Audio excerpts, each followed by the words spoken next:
Good morning everyone.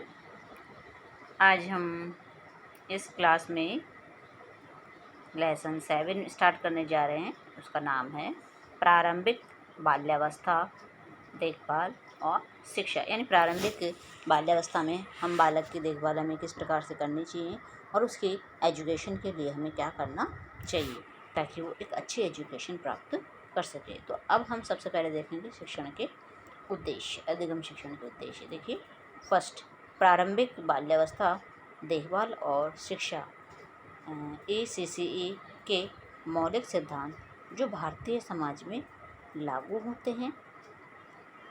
बच्चों की शुरुआती देखभाल और अध्ययन अनुभवों का महत्व। थर्ड है, बच्चे कैसे खेलते और सीखते हैं। प्रारंभिक बाल्यावस्था देखभाल और शिक्षा में जीविका के लिए आवश्यक जानकारी और कौशल, इन सब चीज़ों के बारे में हम जानेंगे। तो उससे पहले हम देख लेते हैं प्रस्तावना इसकी। अब देखिए प्रस्तावना।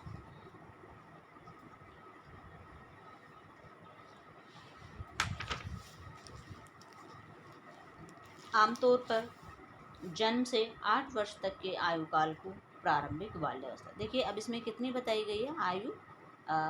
8 से आमतौर जन्म से 8 साल तक का बच्चा होता है जो कि किस अवस्था में आता है? प्रारंभिक यानी पूर्व बाल्यावस्था में। फिर आता है उत्तर बाल्या अवस्था में। फिर यह अवस्था मनुष्य के जीवन काल की सबसे अनूठी अवस्था होती है। व्यक्ति के जीवन निर्माण का प्रथम धरातल उसकी प्रारंभिक बाल्यकाल ही होता है, क्योंकि इस अवस्था में बच्चा शिशुअवस्था की अनभिज्ञ अवस्था से बाल्यकाल की चैतन्य अवस्था में प्रवेश करता है। कौन सी अवस्था में प्रवेश करता है? चैतन्य अवस्था में प्रवेश करता है। इसमें बालक बहुत सक्रिय होता है, उसके कल्पना शक्ति जो बहुत तेज़ होती है, बहुत कुछ सोचना समझने की शक्ति उसमें होती है और उसकी कैचिंग पावर भी अच्छी होती है बाल्यावस्था में। अपने माता पिता, भाई बहन, परिवार के सदस्यों के साथ संबंध विकसित करता है। प्रारंभिक बाल्यावस्था में मिली देखभाल, अपनापन एवं सशक्त अनुभव उसके आने वाले जीवन की गतिविधियों एवं विभिन्न कौशलों के कारक बनते हैं। बच्चों के प्रारंभिक वर्षों में उसकी देखभाल के लिए माता पिता के अतिरिक्त परिवार के अन्य सदस्य, अध्यापक, संगी साथी भी उत्तरदायी होते हैं। इस पाठ में हम उन सभी के बारे में विस्तार से चर्चा करेंगे कि किस किस का क्या क्या पार्ट होता है एक बच्चे की देखभाल में।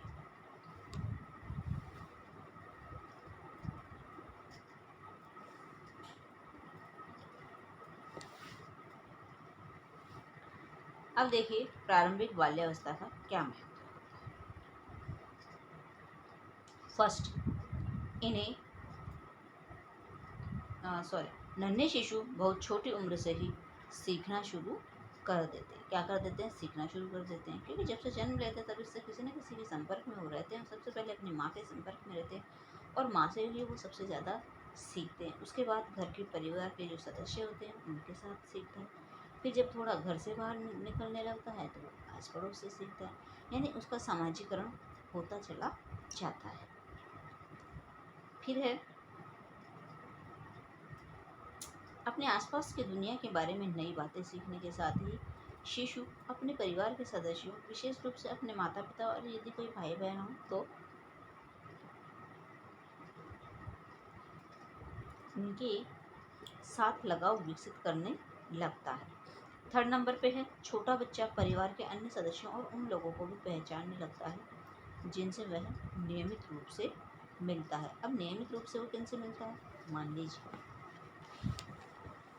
फैमिली मेम्बर के अलावा जैसे आस पड़ोस में घर से बाहर निकलता है तो बहुत सारे बच्चे भी उसके फ्रेंड होते हैं, तो उनके संपर्क में रहता है। स्कूल जाता है तो स्कूल में टीचर और अपने फ्रेंड्स के साथ रहता है। और भी संस्था में जो कार्यरत होते हैं उन सब के संपर्क में रहता है और उन्हें वो पहचानने लगता है। ठीक है। फिर है धीरे धीरे बच्चा उन लोगों के बीच अंतर करना भी सीख जाता है जिन्हें वह पहचानता है और जो उसके लिए अपरिचित होते हैं। किसी शिशु के व्यवहार में पहचान की यह क्षमता तब अभिव्यक्त होती है जब वह लगभग 8 से 12 माह की आयु के दौरान किसी अनजान व्यक्ति को देखकर भयभीत होकर रोने लगता है। अब वो जैसे मान लीजिए अपने और दूसरों में फ़र्क जब कब करने लग जाता है, मान लीजिए 8 से 12 माह का, यानी साल भर का बच्चा, साल भर से पहले पहले का बालक किसी और दूसरे व्यक्ति को देख करके रोना शुरू कर देता है। तो इसका मतलब है कि बालक को वह व्यक्ति अनजान दिख रहा है, उसने उसे कभी देखा नहीं है, तो वो फ़र्क करना शुरू कर देता है कि मेरे घर वाले कौन है, बाहर वाले कौन है, मेरे परिचित कौन है, अपरिचित कौन है।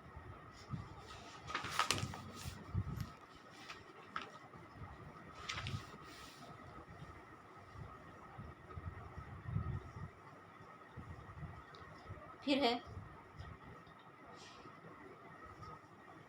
इनके अतिरिक्त बच्चा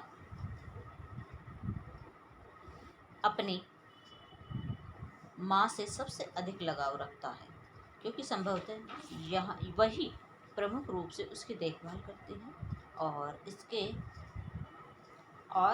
उसके कमरे से बाहर जाने पर बच्चा कई बार रोना भी शुरू कर देता है। नेक्स्ट है लगभग 1 वर्ष तक की आयु का बच्चा अपनी माँ अथवा देखभाल करने वाले दूसरे व्यक्ति से अधिकतर समय चिपका ही रहता है और हर जगह उसके पीछे पीछे जाता है। हालांकि अधिकांश मामलों में यह व्यवहार जल्दी ही छूट जाता है, क्योंकि बच्चे यह समझने लगते हैं कि अंतर करने की क्षमता विकसित हो जाती है कि माँ के दूसरे कमरे में चले जाने पर वह गायब नहीं होगी और वह उसे ढूंढने लगता है। किसी वस्तु के अस्तित्व को न भूलने को वस्तु का स्थायित्व या वस्तु की स्थिरता कहते हैं। मान लीजिए बच्चे को जब ये समझ आने लग जाए कि इसके लिए हमें नेक्स्ट पेज पे जाना पड़ेगा, तब आपको समझ में आएगा।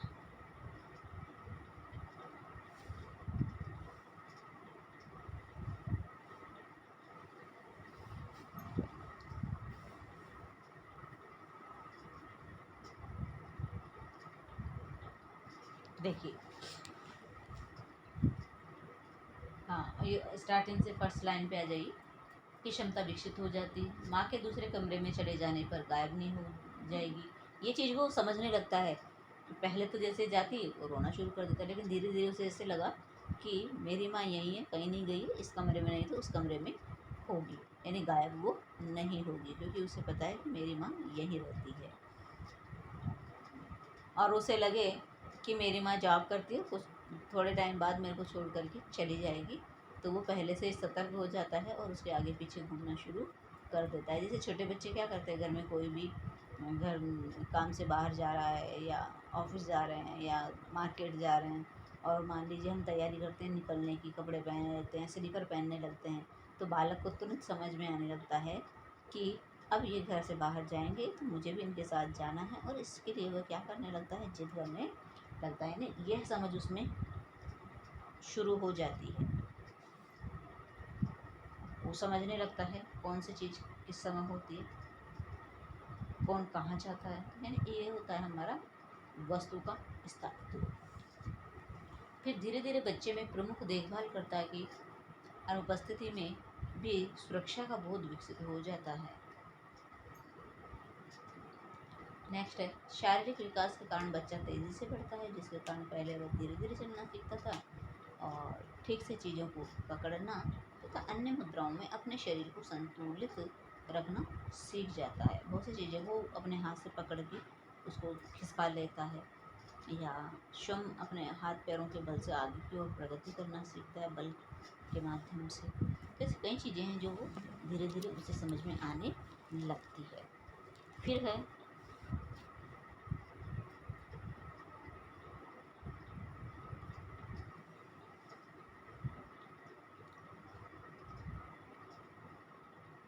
नेक्स्ट है इसमें में कुछ समय बाद बच्चा अपने मल और मूत्र विसर्जन पर भी नियंत्रण करने में सक्षम हो जाता है, यानी धीरे धीरे दैनिक क्रियाएं जो उसकी होती हैं, ठीक है, तो उन्हें भी वह घर वालों को समझाने लगता है कि मुझे सूसू आ रहा है या मुझे पोटी करनी है, तो वो सब चीज़ें उसका ज्ञान उसे होने लगता है और इस बारे में वो अपने पेरेंट्स को बताना शुरू करता है। फिर देखिए, माता पिता अथवा सॉरी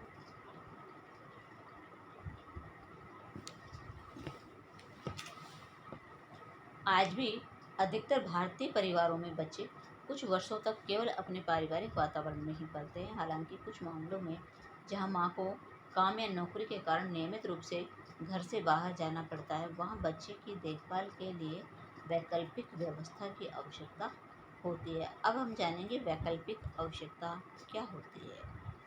माता पिता की अनुपस्थिति में बच्चे की मूल जरूरतों को पूरा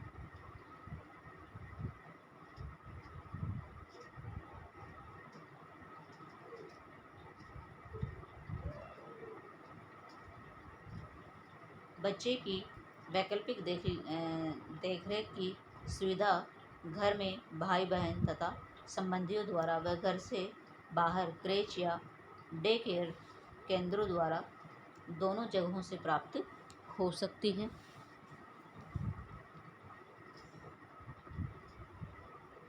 भारत में पारंपरिक रूप से बच्चों की वैकल्पिक व्यवस्था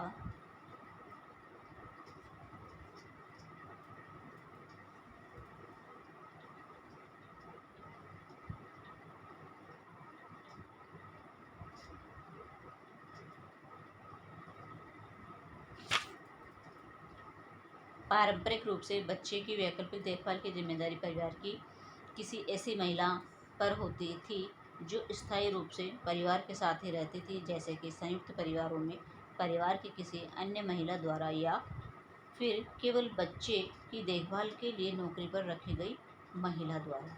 आज के आधुनिक युग में जैसे जैसे संयुक्त परिवारों का चलन कम होता जा रहा है, वैसे वैसे संस्थागत शिशु देखभाल की आवश्यकता बढ़ती जा रही है। इसके लिए किसी अनौपचारिक पारिवारिक देखभाल की व्यवस्था भी की जा सकती है, जिसमें परिवार के आस पड़ोस की कोई महिला अपने घर में ही व्यवसाय के रूप में शिशु केंद्र या क्रेच चलाती हो, अथवा यह कोई संस्थागत केंद्र भी हो सकता है जहां बच्चों की देखभाल के लिए फीस वसूली जाती हो। आजकल तकनीक के बेहतरीन विकास एवं इस्तेमाल के अनेक तरीके होने के कारण कारण शिशु केंद्र को प्राथमिक देखभालकर्ता के सुरक्षित विकल्प के रूप में देखा जाता है, परंतु फिर भी इन्हें बच्चों के सीखने और विकास के बेहतरी के लिए आवश्यक अनुभव के रूप में नहीं देखा जा सकता है। अब है प्रारंभिक बाल्यावस्था सीखने की अवस्था। अब कैसे है भाई? प्रारंभिक बाल्यावस्था के आरंभिक वर्ष हर बच्चे के लिए नई चीज़ें सीखने और अपने परिवेश को समझने के लिए अत्यधिक महत्वपूर्ण होती है। जैसे कि फर्स्ट, आदर्श रूप से बच्चे के लगभग 3 वर्ष का हो जाने पर वह नई नई सूचनाएं और अनुभव ग्रहण करने लगते हैं। अनेक प्रकार के प्रतीक उसकी स्मृति में जुड़ते जाते हैं। उदाहरण के लिए, पापा को कार की चाबी उठाते देख बच्चा रोता है, क्योंकि वह समझ जाता है कि पापा उसे छोड़कर बाहर जा रहे हैं। फिर है,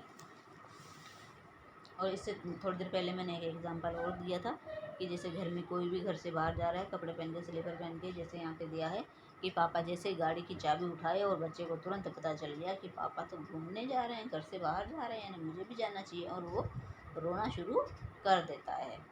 फिर है, हालांकि बच्चे इस दौरान भी केवल अनौपचारिक और छोटी सामूहिक गतिविधियाँ ही कर पाते हैं। जैसे जैसे बच्चा चलने और दौड़ने में, चीज़ों को उलटने पलटने में और बोलना सीख जाता है, वैसे वैसे अपने आसपास के वातावरण के साथ प्रतिक्रियाएं आरंभ कर देता है। अपने आसपास के लोगों और वस्तुओं के साथ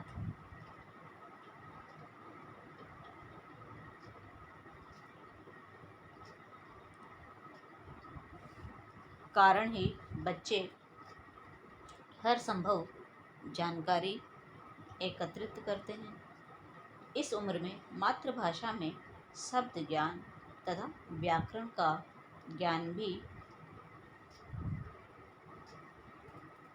तेजी से बढ़ता है। जैसे कि 12 से 18 वर्ष का बालक सरल वाक्य जैसे कि देखिए इसमें क्या बताया गया है, आयु दी हुई है 12 से 18 महीने का बालक जनरली छोटे छोटे शब्द से एक एक शब्द वैसे बोलना सीखता है। शब्द नहीं कहेंगे, क्या कहेंगे, शब्द ही कहेंगे, वाक्य नहीं कहेंगे। या फिर कहें कि वर्ण जिनको हम कहेंगे व्यंजन, एक एक व्यंजन बोलना सीखता है। पा, फिर पा के साथ मान लीजिए लगा दिया, उसमें क्या लगाया, स्वर लगा दिए, वोवल लगा दिए, तो व्यंजन और स्वरों के ज्ञान उसे होने थोड़ा लगता है कि पापा को पापा, मम्मी कहना सीख जाएगा।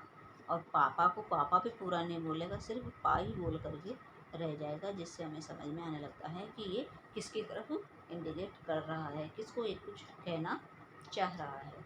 या 3 शब्द मिलाकर साधारण वाक्य बोलने लगता है। 3 से 5 वर्ष की आयु में बच्चे मिश्रित और संयुक्त अक्षर बोलने लगते हैं। इसके साथ ही बच्चे की प्राकृतिक वस्तुओं जैसे मिट्टी, जल, पक्षियों, मशीनों और अन्य सामग्रियों की समझ बढ़ती है। यह उन्हें इन वस्तुओं के विभिन्न गुणों के बारे में बताया जाए, जैसे हल्की वस्तुएं पानी में तैरती है,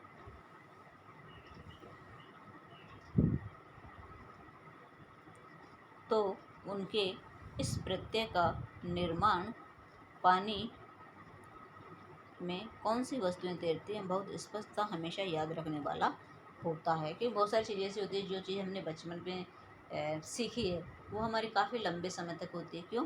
क्योंकि बचपन का सीखा हुआ ज्ञान आगे तक चलता है और वही चीज़ें हमारे मन में घर करके बैठ जाती है। हमें लगता है कि नहीं, हमने तो बचपन में ऐसा ही किया था, ये चीज़ ऐसे ही होगी, क्योंकि हम शुरू से देखते हुए आ रहे हैं।